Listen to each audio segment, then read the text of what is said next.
주간도 다들 잘 계셨죠? 잠시 기도하겠습니다. 주님, 긍휼하신 하나님, 우리의 삶 속에 함께 하심에 감사드립니다. 세상에서의 모든 권리를 주님을 위해서 포기도 하고 사용도 할 수 있도록 하시옵소서. 이 나라 위정자들이 하나님 앞에 바로 설 수 있도록 하여 주시옵시며, 이 나라의 아버지 모든 불미스러운 일들을 주님 예수님의 보혈로 덮어 주시옵소서.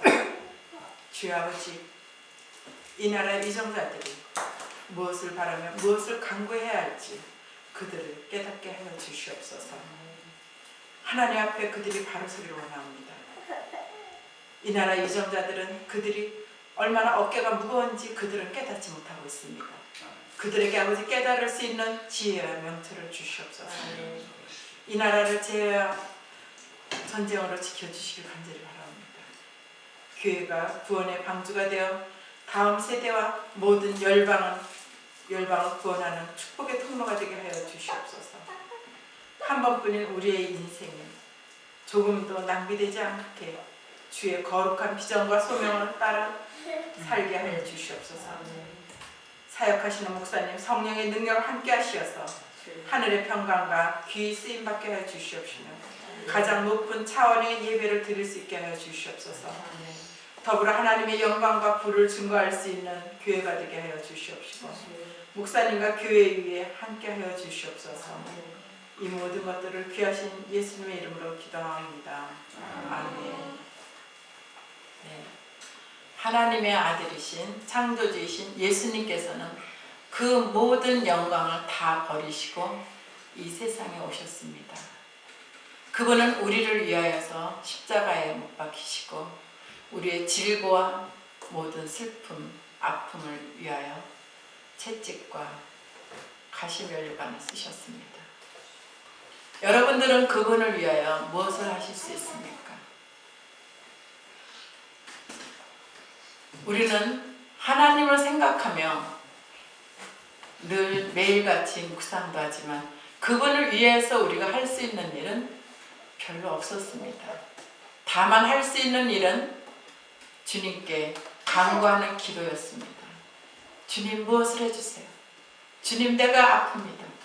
이것이 치료되게 하여 주시옵소서. 주님, 물질이 필요합니다. 주님, 이 문제를 해결하여 주시옵소서. 우리의 기도는 늘 간구하는 기도입니다.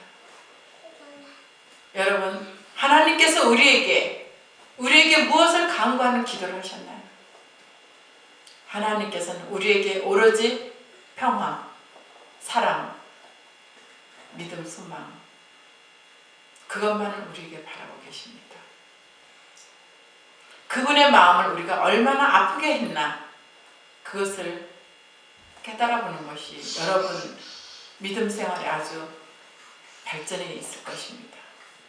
우리는 늘 하나님 앞에 바로 선다고 하지만 결국 돌아서서 보면 우리의 모습은 절름발이의 모습입니다. 그것은 왜 그러냐 하면은 우리가 말씀 안에 들어가지를 못했기 때문에 우리의 모습이 절름발이의 모습이 되는 것입니다. 말씀이 충만한 분이 있는가 하면 기도가 부족한 분이 있고, 기도가 충만한 분이 있는가 하면 말씀으로 부족한 분이 있습니다. 여러분들이 식사를 할 때 밥만 드실 수 있습니까? 여러분들은 식사를 하실 때 골고루 많은 반찬을 드십니다. 채소류, 육류 다 골고루 드십니다. 그것은 우리 몸에 필요하기 때문에 우리는 그것을 위해서 많은 영양소를 갖기 위하여, 우리의 육의 몸도 그것을 갖기 위해서는 많은 것을 골고루 섭취하는데, 우리가 하나님 앞에서 나아갈 때는 어떻습니까? 말씀만 가지고요. 말씀만 열심히 하면 되나요? 기도만 열심히 하면 되나요? 여러분, 그 두 가지가 병합이 되고 또 그와 함께 매일 하나님 앞에 나아가는 회개가 필요합니다. 우리는 매일매일 회개를 해야 됩니다. 우리 안에 매일 되는 회개가 있다면 여러분의 모든 것은 바뀌어집니다. 왜냐하면 하나님께서는 여러분의 그 모습을 찾고 계시기 때문에, 여러분에게 회개의 모습을 찾고 계십니다. 우리가 얼마나 강팍한지요. 여러분들도 스스로 느끼실 것입니다. 실은 안 믿는 사람보다 우리 믿는 사람들이 더 강팍합니다. 이기적이고. 저는 모태신앙이 아닙니다. 그래서 모태신앙이 아니기 때문에 그 마음을 더 잘할 수가 있습니다. 모태신앙인 분들은 그것을 잘 모릅니다. 그래서 무엇을 해야 될지도 모르고 자신들만은 특별해서 모태신앙이 된 것으로 생각합니다. 여러분, 우리는 모태신앙이 아니라 중간에 주님을 알게 되어서 오는 사람들이 얼마나 많습니까? 우리나라에. 그들을 받아들일 수 있는 여러분의 사랑과 온유한 마음이 필요합니다. 그러나 교회 안으로 정작 들어가면은 너무나 이기적인 모습에 머리를 흔들며 나가는 분들도 있습니다. 저에게 신앙 상담을 한 분들이 많이 있었습니다. 그런데 거의 다가 문제가 교회에서의 문제입니다. 교회 생활에서의 문제입니다. 교회에서 막상 교회를 갔더니 성도들은 그렇지가 않더라. 결국은 떠나는 것입니다. 여러분, 한 영혼이 천하보다 귀하다고 하셨습니다. 그 한 영혼을 여러분들이 잘 잡을 수 있는, 교회 처음 보는 사람이 왔을 때 인사라도 한번 건네서 잘 잡을 수 있는, 그를 정착할 수 있는, 반석 위에 세워놓을 수 있는 여러분들은 그러한 책임이 있습니다. 주님을 이제는 더 이상 십자가에 못 박지 맙시다. 저도 더 이상 주님을 십자가에 못 박지 말아야 되고, 여러분들도 더 이상 주님을 십자가에 못을 박으면 안 됩니다. 이제 그분을 자유하게, 그분을 평안하게 모실 수 있어야 됩니다. 우리 안에. 그분에게 모든 염려를, 우리로 인한 염려를 내려놓게 해야 됩니다. 그분 때문에 또 많은 사람들이 치료를 받을 수 있는 것입니다. 제가 1995년도에 어느 날의 이야기를 여러분에게 들려드리겠습니다. 그분은 천주교 신자였습니다. 그분은 의사였고요. 어느 날 제가 꿈을 꿨어요. 영적인 꿈을 꿀 때는 여러분들도 아실 것입니다. 그냥 평상시의 꿈하고 틀린 것을. 영적인 꿈은 10년이 지나건 20년이 지나건 그 꿈은 너무나도 선명합니다. 꿈속에서 제가 하얀 자갈 위에, 아주 깨끗한 자갈 위를 달리는 거였어요. 여러분, 자갈 위를 달리기가 얼마나 힘이 듭니까? 지금도 눈에 선한데 자갈이 한 요 정도 돼요. 그런 자갈 위를 달리는데 햇살이 아주 따뜻하게 햇살이 있으면서 강가였습니다. 제가 왜 달리고 있느냐면 뒤에는 저를 죽이려고 검정 양복을 입은 남자들이 큰 칼을 들고 휘두르면서 오는 거였어요. 그래서 저는 그것에 쫓기고 있었습니다. 그런데 제 손에 무엇인가 놓여져 있었어요. 제가 이러면서 달리고 있었어요. 이러면서 달리고 있는데 꿈속에서는 이게 간이라는 걸 제가 느끼고 있었어요. 이걸 떨어뜨리면 안 된다고. 뛰면서 이걸 떨어뜨리면 안 되는데 하면서 이러면서 저는 막 뛰고 있었습니다. 뛰면서도 꿈속에서 기도하며 막 뛰었어요. 무서워서. 그런데 그들이 계속 점점점 가까이 오고 있었습니다. 그들이 오는 것은 그 간을 뺏으러 오는 것이었어요. 그런데 저는 그것을 놓을 수가 없었습니다. 그것을 제가 꼭 가지고 있어야만 된다고 제 마음속에 강하게 그것을 붙잡고 있었어요. 저의 손바닥에서 그 간이 떨어질까봐 걱정을 하며 막 뛰고 있었습니다. 한참을 뛰다가 주님 살려주세요, 주님 살려주세요. 내가 갈 길이 없으니 주님 저를 살려주세요 라고 외치고 있는데 제가 저의 몸이 어느 사이에 어느 파티장 안에 들어가 있었어요. 파티장 안에 들어갔는데 저의 옷이 이 평상시에 입었던 이 옷이 아니라 드레스로 바뀐 거였어요. 그곳에는 다들 드레스를 입고 있었어요. 보석이 달리고 막 그런 드레스를 입었는데 제가 그 옷으로 바뀌어진 거였어요. 그런데 그들이 그 안에 뛰어들어왔어요. 칼을 들고 저를 잡으려고. 근데 바로 제 앞에 지나가는 거예요. 그들 앞에 제 모습이 보이지 않았나 봐요. 아니면 제 옷이 바뀌어져서 그들이 저를 못 알아보았는지. 그리고 휙 찾다가 그냥 그들이 나가는 거였습니다. 제 손에는 간이 그대로 들려져 있고요. 그래서 저는 안도의 숨을 쉬면서 눈을 떠보니 꿈이었어요.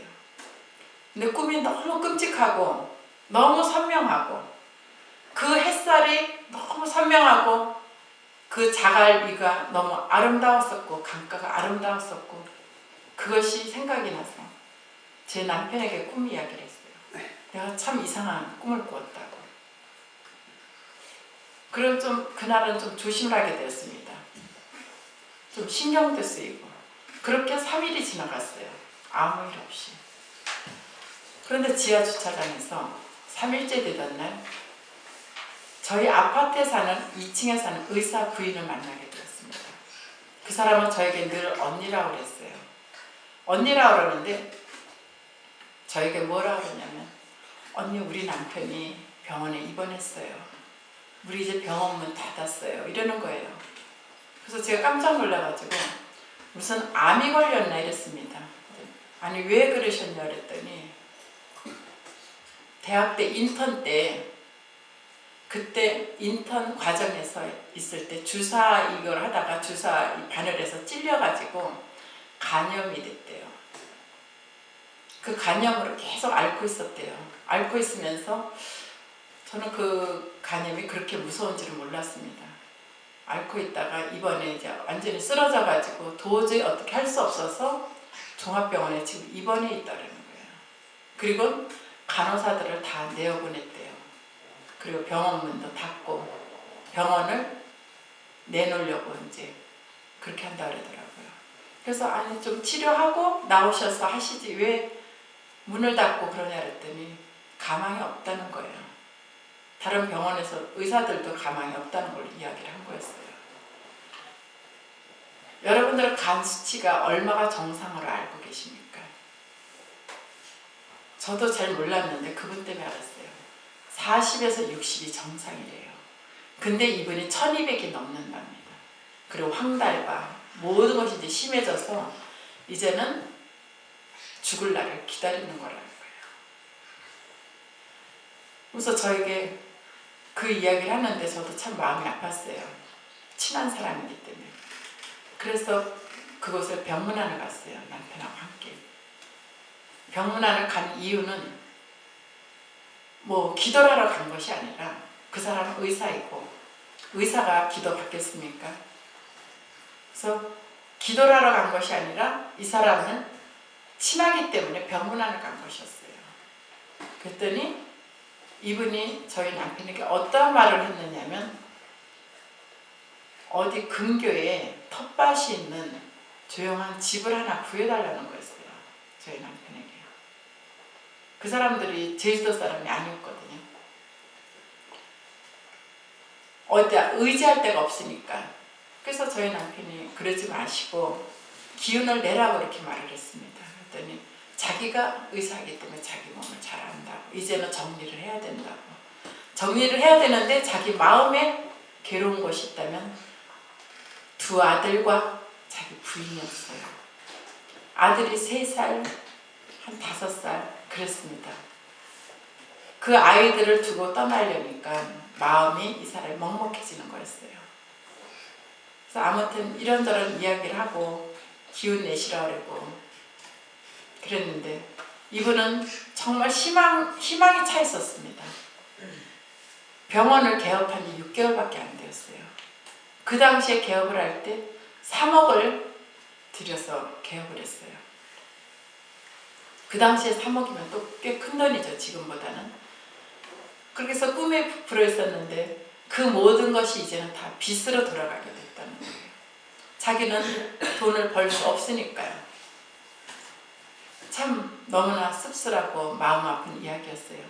그래서 그 이야기를 하면서 알겠다라고 이제 건강 조심하시라고 다음에 또 오리라고 하면서 인사를 하고 가려는데 그 부인이 남편에게 이런 이야기를 하는 거였어요. 언니한테 기도 좀 받아봐요. 아무개 아빠 언니한테 기도 좀 받아봐. 저 언니가 기도하면 나요. 하나님께서 역사하셔서. 그러니까 기도 좀 받아봐요 이래요. 그런데 제가 그것이 듣는 자체가 민망스러워서 아니라고, 기도하러 온 것이 아니라 이웃집이니까 병원에 입원해서 인사하러 온 거라 그랬어요. 그리고 돌아서서 가려는데 그 남편이 조용히 부르는 거였어요. 그냥 가시지 말고 저 기도 좀 해주세요. 여러분들, 의사는 정말 완전한 믿음이 아니면 기도해 주기가 너무 힘듭니다. 그들의 지식이 있기 때문에. 그런데 그분이 이제 막바지에 내려지니까 기도를 해달라는 거였어요. 참 마음이 미안했습니다. 기도해 주기가. 그런데 기도를 했어요. 간절히. 근데 기도하기 전에 그 꿈 이야기를 해드렸습니다. 이래서 이런 꿈을 제가 꾸었구냐고. 3일 전에 꿈을 꾸었던 이야기를 해줬어요. 간을 들고 막 도망다니다가 그 신사 남자들을 사라지고 제가 그 간을 잘 보존하고 있었던 것을. 근데 그 사람이 거기에 희망을 가지는 거였어요. 그래서 기도를 했습니다. 여러분들, 그 기도를 했을 때 그분이 어떻게 되었을까요? 여러분들은 그분이 어떻게 되었으리라고 생각합니까? 네, 하나님께서 치료하셨습니다. 하나님께서 그분을 위하여 이미 예비하셨던 것입니다. 하나님의 계획이었어요. 완전한 꿈을 통해서 저에게 그것을 보여주셨고, 또 하나님께서 그분을 하나님 계신 것을 알려주시기 위한 하나님의 완전한 계획이었습니다. 여러분, 얼마나 멋있는 하나님이십니까? 주님이 우리를 위하여 그렇게 준비하시고 십자가에 못 박히셨는데 얼마나 정말 감사한 일입니까? 여러분, 정말 멋진 하나님 아니십니까? 하나님께 영광을 돌립니다. 여러분들, 우리가 조금만 더 마음을 열고 하나님 앞에 나아간다면 이분과 같은 하나님의 영광을 여러분들이 누릴 수 있을 것입니다. 그리고 며칠 후에 제가 또 밖에 나갔다가 그 남편분을 만났어요. 그분이 그 다음날 퇴원을 하신 거였어요. 간 수치가 1200이 넘는 분이 그 다음날 갑자기 정상이 되어서 퇴원을 했습니다. 병원에서 의사들도 놀랬대. 도저히 있을 수 없는 일이라. 여러분, 하나님만이 하실 수 있는 일입니다. 하나님이 하시면 안 되는 것이 없습니다. 그래서 그분이 퇴원을 하시고 정상이 되어서 제가 지하 주차장에서 만난 거였어요. 그래서 저는 그분에게 말할 때 아무개 아빠라고 그러거든요. 어머, 지금 어디 가시냐고, 이제 괜찮으시냐 그랬더니 이분이 뭐라 말씀하시냐면, 나 이제 다 나았어요. 이럴 수가. 나는 이제 내 남은 생애를 하나님만을 위하여 살겠습니다. 내 남은 이 의술을 봉사하며 살아가겠다고 이렇게 이야기를 하는 거였어요. 그럼 다시 이제 병원문을 여셔야죠 그랬더니 이분이, 그럼요, 병원을 열어야죠. 간호사도 다시 불러야죠. 그래서 제가 저 아는 또 간호사가 있었기 때문에, 그럼 제가 아는 간호사를 좀 소개시켜 드릴까요? 그러니까 그러라고 그러시더라고요. 그리고 이분이 어디를 가시는 거냐면, 의사였기 때문에 여지껏 쉴 수가 없었대요. 오랜만에 병원문도 닫았겠다. 다시 열기 전에 우리나라 다 한번 돌고 여행하고서는 문을 열겠다는 거였어요. 여러분 얼마나 감사한 일이에요. 우리가 모두가 여러분들도 그분과 같은 그러한 일들을 체험하실 수 있는 것입니다. 우리는 늘 하나님을 체험할 수 있습니다. 우리의 마음을 조금만 더 오픈하면 그분을 만날 수 있고 그분이 여러분에게 행하는 모든 것들을 여러분들이 느낄 수 있는 것입니다. 늘 매일같이 우리의 모습이 정결한 모습으로 나갈 수 있도록 하고 하나님께서 우리에게 무엇을 원하시는지 조금 더 생각해보며 나가는 것이 더 감사할 것 같습니다. 우리가 하나님 앞에 간구하는 기도보다는 하나님 앞에 드려지는 예배가 그분을 위하여 내가 무엇을 할까? 그것이 가장 중요한 것이라고 생각합니다. 여러분들 그렇게 신앙생활을 한번 바꿔보세요. 오늘부터는 하나하나를 하나님 앞에 감사하는 마음으로 내가 드려야 할 것을 먼저 찾아보세요. 그렇다면 분명히 하나님께서는 여러분을 위하여 준비하신 것들을 내어놓으실 것입니다. 이것으로 마치겠습니다.